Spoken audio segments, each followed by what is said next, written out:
नमस्कार श्रोते हो, ऑरो मराठीच्या पॉडकास्टमध्ये तुम्हा सर्वांचं स्वागत. अतिमानसाचे आविष्करण एक शोध या मालिकेतील 6वा भाग आज आपण प्रस्तुत करत आहोत. कालच्या भागामध्ये आपण पाहिलं ते अधिमानस म्हणजे काय, अधिमानसाची थोरवी आपण समजावून घेतली आणि अधिमानसाची म्हणजे ओव्हरमाइंडची मर्यादा काय आहे हेही आपण समजावून घेतलं. आपल्याला वाटचाल करायची आहे ती अतिमानसापर्यंत वाटचाल करायची आहे. अतिमानस जर इथे कार्यरत व्हायला हवं असेल तर त्यासाठी आधी पृथ्वी चेतनेमध्ये अधिमानस स्थिर स्थावर होणं ही आवश्यकता असते असं श्री अरविंदांनी आपल्याला सांगितलेलं आहे. आणि हे नेमकं कार्य म्हणजे अधिमानस आणि नंतर मग अतिमानस या दोन्ही गोष्टी, ही दोन्ही तत्व या पृथ्वी चेतनेमध्ये स्थिर स्थावर करण्याचं काम श्री अरविंद आणि श्री माताजी यांनी केलं हे आपल्याला ऐकून माहिती आहे. परंतु म्हणजे नेमकं काय, हे सगळं कसं घडून आलं, हा सगळा इतिहास जाणून घेणं हे सुद्धा खूप महत्त्वाचं आहे आणि उपयुक्तही आहे. आणि म्हणून आजच्या भागामध्ये आपण 24 नोव्हेंबर 1926 या दिवशी जे अधिमानसाचं म्हणजे ओव्हरमाइंडचं डिसेंट म्हणजे अवतरण झालं, ती नेमकी काय घटना होती हे आपण समजावून घेण्याचा आजच्या भागात प्रयत्न करणार आहोत. थोडी पार्श्वभूमी लक्षात घेऊया. 1910च्या सुमारास श्री अरविंदांना वासुदेवम सर्वम इति म्हणजे सर्वत्र ईश्वरच भरलेला आहे याचा साक्षात अनुभव आलेला होता आणि त्यांची साधना चालू होती.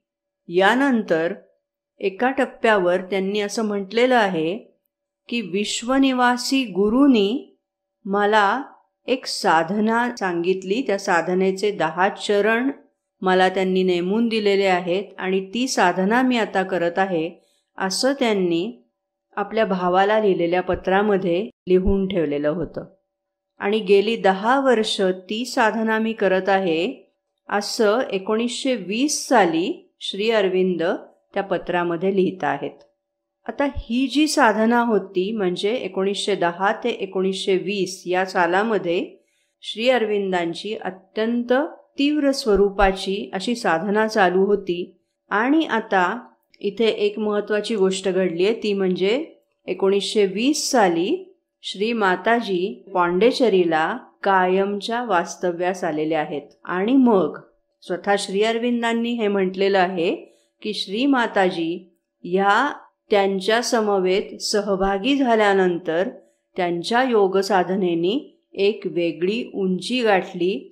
माताजींच्या योग साधनेचं सहाय्य श्री अरविंदांच्या साधनेला झालं आणि या दोघांच्या एकत्रित प्रवासामधून एक वेगळी उंची गाठायला सुरुवात झाली. आणि ही जी योग साधना होती, त्यांची जी अत्यंत कठोर अत्यंत तीव्र स्वरूपाची योग साधना चालू होती, ती त्यांच्या स्वतःसाठी चालू नव्हती, तर ती पृथ्वी चेतनेसाठी योग साधना चालू होती.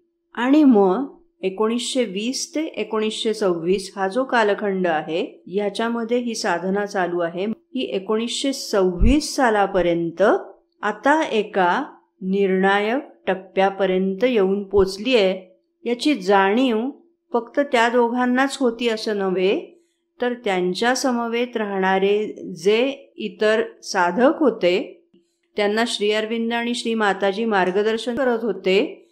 अशी ही सुमारे 24 ते 30 मंडळी तिथे त्यांच्या अवतीभोवती राहत होती आणि हे सर्वजण मिळून साधना करत असायचे. 1926 साली विशेषतः 15 ऑगस्ट हा श्री अरविंदांचा जन्मदिवस. त्या दिवशी सुपरमाइंडबद्दल त्या साधकांमध्ये श्री अरविंदांबरोबर चर्चा झाली आणि या चर्चेच्या दरम्यान श्री अरविंदांनी आपण नेमकं काय करू पाहत आहोत याची सुस्पष्ट कल्पना आजूबाजूच्या त्या साधकांना दिली. आणि मग साधकांच्याही लक्षात यायला लागलं की आता काहीतरी महत्त्वाची गोष्ट घडणार आहे अशा प्रकारची एक उत्सुकता, एक अपेक्षा, एक आशा वातावरणामध्ये अगदी ऑगस्टपासूनच भरून राहायला सुरुवात झाली. आणि ही केवळ नुसती उत्सुकता नव्हती, नुसती आशा नव्हती, तर साधकांना खरोखर काहीतरी वेगळ्या पातळीवरचे अनुभव तिथे यायला लागलेले होते. झालं होतं असं की श्री अरविंद आणि श्री माताजी हे दोघंही स्वतःच्या साधनेच्या माध्यमातनं वर्ल्ड ऑफ गॉड्स म्हणजे देवदेवतांचं जे जगत आहे, ज्याला श्री अरविंदांनी अधिमानसिक जगत असं म्हटलेलं आहे, हे जगत या पृथ्वीवर आणण्याचा प्रयत्न करत होते. आणि त्यामुळे हे देवदेवतांचं जे जगत आहे ते कार्यरत झालेलं होतं या दोघांच्याही साधनेमधनं. श्री माताजींनी असं म्हटलेलं आहे की मी अधिमानसिक निर्मितीला सुरुवात केलेली होती. श्री माताजींनी काय सांगितलेलं आहे ते इथे लक्षात घेणं महत्त्वाचं आहे. आपण शब्दशः ते इथे लक्षात घेत नाही आहोत, तर भावार्थ समजून घेतोय. श्री अरविंद त्यांच्या खोलीमध्ये साधना करत असायचे आणि श्री माताजी संध्याकाळच्या वेळेला या साधकांसोबत ध्यान करत असत. आणि ह्या ध्यानाच्या वेळेला तिथे त्यामध्ये त्रिमूर्ती आहेत, शिव आहेत, कृष्ण आहेत, लक्ष्मी आहे, असे हे वेगवेगळे देवदेवता नियमितपणाने उपस्थित आहेत हे श्री माताजींना दिसत असे. आणि मग माताजी या सगळ्यांशी संवाद साधत असत आणि त्यांनी त्यांच्यापैकी प्रत्येकाला विचारलेलं होतं की तुम्ही या पृथ्वीवर एखादा जो साधक आहे या साधकामध्ये अवतरित होण्याचं मान्य कराल का. श्री माताजींनी असं प्रत्येकाला विचारलं. त्यातल्या बहुतेकांनी त्याला नकार दिला. शिवानी म्हणजे शंकरांनी असं म्हटलं, मी आत्ता येणार नाही, पण जेव्हा अतिमानसाचं म्हणजे सुपरमाइंडचं अवतरण झालेलं असेल तेव्हा मी इथे प्रत्यक्षामध्ये उतरीन असं शंकरांनी सांगितलं. आणि एकाच देवानी मात्र याला होकार दर्शवला आणि ते होते भगवान श्रीकृष्ण. आता इथे एक गोष्ट लक्षात घेऊया, म्हणजे श्री अरविंद श्री माताजी यांचं श्रीकृष्णाशी विशेष सख्यत्व होतं. आणि नंतर तर मग श्रीकृष्णाशी तादात्म्याचा अनुभव हा श्री अरविंदांना आलेला आहे. वासुदेवम सर्वमिती हा अनुभव पण श्रीकृष्णाच्याच दर्शनाचा अनुभव होता. त्यामुळे अगदी सुरुवातीपासनं श्रीकृष्णाबरोबर या दोघांचं एक वेगळं नातं होतं. श्री माताजींना सुद्धा भारतासंबंधी काहीही फारसा परिचय नसताना सुद्धा श्रीकृष्णाद्वारे मार्गदर्शन मिळत असे असा उल्लेख त्यांनी केलेला आहे. आणि मग श्रीकृष्णाने मात्र श्री अरविंदांच्या देहामध्ये कायमस्वरूपी प्रवेश करायला मान्यता दिली. हे एक प्रकारे अभिवचन श्री माताजींना श्रीकृष्णाकडून मिळालेलं होतं.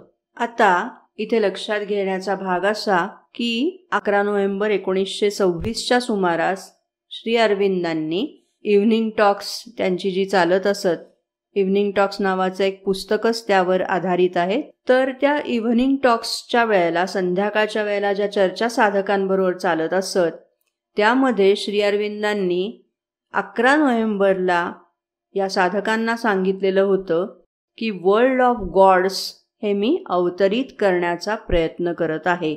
आणि वातावरणामध्ये जे एक प्रकारचं भारलेपण होतं तो अनुभव अगदी सगळ्या साधकांनाच यायला लागलेला होता.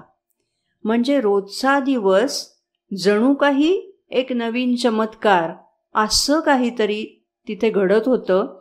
कारण त्यातल्या ज्या देवदेवता होत्या त्या प्रत्यक्ष त्या देहामध्ये, एखाद्या साधकाच्या देहामध्ये कायमस्वरूपी स्थिरावण्यासाठी जरी तयार नव्हत्या तरी त्यांचं अवतरण आंशिक प्रमाणात का होईना किंवा त्यांचा प्रभाव या साधकांवर आंशिक प्रमाणात का होईना पडायला सुरुवात झालेली होती. आणि म्हणून अगदी अद्भुत असे अनुभव या सगळ्यांना येत होते. त्याची वर्णनं ही लिहून ठेवलेली आहेत या सगळ्या साधकांनी, आणि त्यामुळे हे ज्याला आपण ऐतिहासिक तथ्य म्हणता येईल अशा प्रकारचं हे सगळं आहे.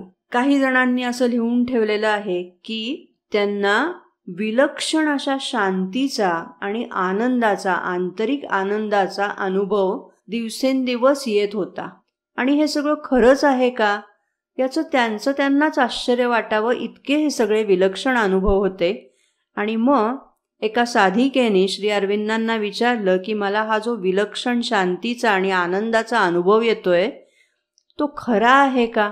तेव्हा श्री अरविंदांनी उत्तर दिलंय की हो, तो अनुभव खरा आहे आणि इथून पुढे अजून जास्त अशा प्रमाणामध्ये हा आनंदाचा अनुभव येईल. हा एक प्रकारे संकेत होता.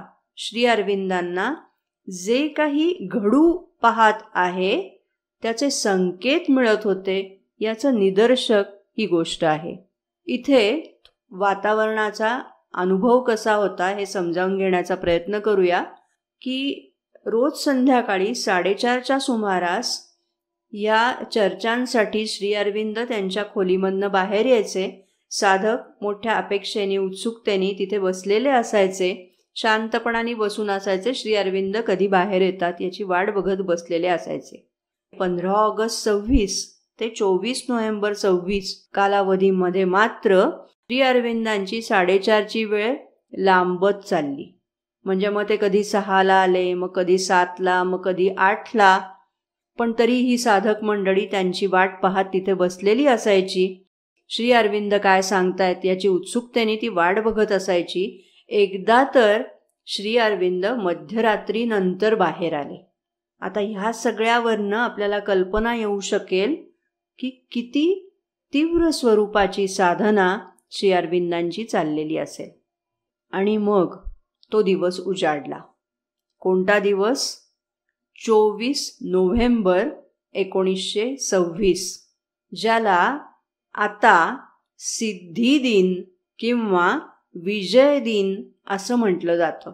तो दिवस उजाडला.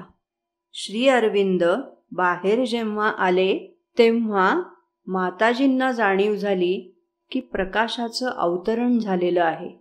श्री अरविंदांचा देह विलक्षण तेजपुंज असा दिसत होता. श्री माताजींनी ताबडतोब तिथे जमलेल्या साधकांकरवी इतर साधकांना निरोप पाठवला आणि सांगितलं की चटकन नेहमीच्या ठिकाणी ध्यानासाठी जमावा. माताजींचा निरोप मिळताच ही सगळी मंडळी तिथे जमा झाली आणि वातावरणामध्ये गंभीर, प्रसन्न आणि उत्सुकतापूर्ण अशी शांतता भरून राहिली. सगळेजण तिथे जमा झाले आणि मग श्री अरविंद त्यांनी माताजींकडे निर्देश केला आणि त्यांनी सांगितलं की तुम्ही पुढे व्हा. मग श्री माताजी त्यांच्या खोलीमधनं बाहेर आल्या, तिथे ठेवलेल्या एका स्टुलावर बसल्या आणि श्री अरविंद नंतर येऊन बसले. त्यांनी साधकांना आशीर्वाद दिले आणि मग ध्यानाला बसले. हे ध्यान सुमारे पाऊण तास चाललं. ते जे ध्यान होतं ते काही वेगळ्या स्वरूपाचं आहे. वर्ण उच्च शक्तीचा दबाव येत आहे. कोणाला प्रकाशाचा अनुभव आला, कोणाला आणखी काही, कोणाला शांतीचा अनुभव आला आणि एक प्रकारचं वातावरण पूर्ण वेगळं अशा प्रकारचं होतं, अशी जाणीव सगळ्यांनाच झाली. पण ध्यान संपल्या श्री अरविंद आणि श्री माताजी आपापल्या कक्षांमध्ये शांतपणाने निघून गेले. आणि त्याच वेळेला त्या सगळ्या साधकांमध्ये उपस्थित असलेल्या एक साधिका दत्ता, या मुळात युरोपियन आहेत, तिकडचं सगळं त्यांचं जीवन सोडून माताजींबरोबर कायमस्वरूपी राहण्यासाठी आलेल्या होत्या. त्या दत्तांना एक अंतःप्रेरणा झाली. जणू काही श्री अरविंदच आपल्या मुखातून बोलत आहेत अशी त्यांची त्या बाबतीतली भावना होती. आणि त्यांनी तिथे बोलून दाखवलं की श्री अरविंदांमध्ये श्रीकृष्णाचं अवतरण झालेलं आहे, असं त्यांनी बोलून दाखवलं. आणि श्री माताजींनी नंतर या प्रसंगाबाबत असं सांगितलंय की श्री अरविंदांमध्ये श्रीकृष्णाचं अवतरण झाल्याचं श्री माताजींनी स्वतःच्या प्रत्यक्ष डोळ्यांनी पाहिलं, अर्थातच अंतःचक्षूंनी, पण त्यांना ते स्पष्टपणाने दिसलं. आणि मग हे सांगण्यासाठी त्या श्री अरविंदांच्या कक्षात गेल्या की मला हे आत्ता ध्यानामध्ये असा असा अनुभव आला. त्यांनी सांगितलं आणि श्री अरविंदांनी त्यांच्याकडे पाहिलं आणि ते म्हणाले, मला हे माहिती आहे. आणखीन एक गोष्ट इथे घडलेली आहे, ती म्हणजे हे जेव्हा श्रीकृष्णाचं अवतरण श्री अरविंदांमध्ये झालं, म्हणजेच ते नेमके शब्द काय आहेत ते लक्षात घेऊयात. स्वतः श्री अरविंदांनी त्याबद्दल असं म्हटलं की it was the descent of Krishna into the physical. त्यांनी हेही सांगितलं. आपण मराठीमध्ये त्याचा भावार्थ समजावून घेऊया. श्री अरविंद म्हणतायत, कृष्ण म्हणजे अतिमानसिक प्रकाश नव्हे. कृष्णाचे अवतरण याचा अर्थ अधिमानसिक देवतेचे अवतरण. वास्तविक ती देवता स्वतः अतिमानस आणि आनंदाचे अवतरण घडवून आणत नसली तरी ती त्याची पूर्वतयारी करत असते. कृष्ण हा आनंदमय आहे. तो अधिमानसाच्या माध्यमातून उत्क्रांतीला आधार पुरवतो आणि तो उत्क्रांतीला स्वतःच्या आनंदाकडे घेऊन जातो, असं श्री अरविंदांनी या संदर्भात विधान केलेलं होतं. तेव्हा आता आपल्या ही गोष्ट लक्षात आली असेल की आपण चेतनेची उत्क्रांती जी सगळी बघत आलेलो आहोत आत्तापर्यंत, त्यामध्ये अधिमानसाचं असलेलं स्थान आणि हे अधिमानस की जे सुप्रामेंटलकडे म्हणजे अतिमानसाकडे घेऊन जाण्यामध्ये पृथ्वी चेतनेची मोठी तयारी करून घेण्याचं काम करणारं अधिमानस, ते या चेतनेमध्ये अवतरित करण्याचं काम हे या प्रसंगाच्या निमित्ताने घडलं. आणि हा एक मोठा विजय होता. तो विजय त्या दिवशी संपादन झाला म्हणून त्याला विजय दिन असं म्हणण्यात येतं, त्यालाच सिद्धी दिन असंही म्हणण्यात येतं. आणि इथे या प्रसंगानंतर आणखीन एक मोठी घटना घडून आली, ती अशी की इथे श्री अरविंदांना एक संकेत मिळाला की आता अतिमानस अवतरणाच्या दिशेने प्रयत्नशील व्हायला पाहिजे. वास्तविक ते आधीपासूनच यासाठी प्रयत्न करत होते, परंतु हे प्रत्यक्षात उतरेल की नाही, पृथ्वी चेतनेची यासाठी तयारी होईल की नाही, याच्याविषयी त्यांच्या मनामध्ये एक प्रकारची साशंकता होती. ती साशंकता हा जो प्रसंग घडून आला म्हणजे श्रीकृष्णाचं त्यांच्या देहामध्ये जे अवतरण झालं, त्यामुळे त्यांना हा संकेत मिळाला की अतिमानस या पृथ्वीवर अवतरित होणार आहे. एक प्रकारे हाच दिवस म्हणजे 24 नोव्हेंबर 1926 हाच दिवस श्री अरविंद आश्रमाच्या स्थापनेचा अधिकृत दिवस म्हणून तिथपासून पुढे मानण्यात येऊ लागला. कारण श्री अरविंदांनी श्री माताजींवर या सगळ्या साधकांच्या भौतिक आणि आध्यात्मिक जीवनाची सर्व जबाबदारी त्यांच्यावर सोपवली आणि स्वतः अधिक उच्च साधनेसाठी, अतिमानसाच्या अवतरणाच्या साधनेसाठी ते एकांतवासात गेलेले आहेत. ही एक गोष्ट याच दिवशी घडून आली. आणि याच दिवशी आणखीन एक गोष्ट याच्याच पुढे मागे घडली की श्री माताजींनी स्वतः लिहिलेलं आहे की हे जे काही घडलं ते मी जेव्हा सांगण्यासाठी गेले तेव्हा कदाचित थोडीशी अधिक उल्हसित अशा स्वरामध्ये मी ते गोष्ट त्यांना सांगितली असावी. आणि श्री अरविंदांनी शांतपणाने हसून त्यांना सांगितलं की हो, हे अधिमानसाचं अवतरण झालेलं आहे, पण आपल्याला अतिमानसाचं अवतरण अपेक्षित आहे. या अवतरणामुळे म्हणजे अधिमानसाचं जे अवतरण झालेलं आहे त्यामुळे तुम्ही एखाद्या नवीन धर्माची स्थापना करू शकाल. अगदी अद्भुत असे अनुभव सहज जाता येता येऊ शकतील. परंतु आपल्याला हे नको आहे. आपल्याला अतिमानसाचं अवतरण घडवून घ्यायचं आहे. श्री अरविंदांनी सांगितल्यानंतर ताबडतोब त्या स्वतःच्या कक्षामध्ये गेल्या आणि अवघ्या 2 तासामध्ये ही जी सगळी अद्भुत एक निर्मिती झालेली होती, अधिमानसी सृष्टी झालेली होती, जे चमत्कार सदृश अनुभव सगळे लोकांना येत होते, ते सगळं त्यांनी परत समर्पित केलं. केवढं मोठं समर्पण आहे बघा. श्री अरविंदांच्या एका शब्दानिशी हे सगळं जे वैभव होतं, अधिमानसिक वैभव, ते त्यांनी परमेश्वराच्या चरणी समर्पित केलं आणि अधिमानसाकडून अतिमानसाकडे जो प्रवास करणं अपेक्षित आहे तिकडे शांतपणाने वाटचालीसाठी पुढे सुरुवात केली. श्री माताजींचं जीवन म्हणजे समर्पणाचा एक उत्तुंग आदर्श आहे. श्री अरविंदांना जेव्हा त्या पहिल्यांदा भेटलेल्या होत्या तेव्हा श्री अरविंदांनी ही गोष्ट स्वतः बोलून दाखवलेली होती की श्री माताजीं एवढं समर्पण मी आजवर कोठेही पाहिलेलं नाही. त्या श्री माताजी अधिमानसाच्या अवतरणानंतर एवढं वैभवशाली सगळं निर्माण केल्यानंतर श्री अरविंदांच्या एका शब्दानिशी ते सगळं समर्पित करतायत. हा उत्तुंग आदर्श आपल्यासमोर श्री माताजींनी ठेवलेला आहे. आत्तापर्यंत साधकांची श्री अरविंद आणि श्री माताजी यांच्याकडे पाहण्याची दृष्टी ही आपलेच सहकारी आहेत अशा प्रकारची होती. या घटनेनंतर मात्र त्यामध्ये बदल झाला आणि हे दोघंही एका वेगळ्या उंचीवरचे आहेत याची खात्री पटली.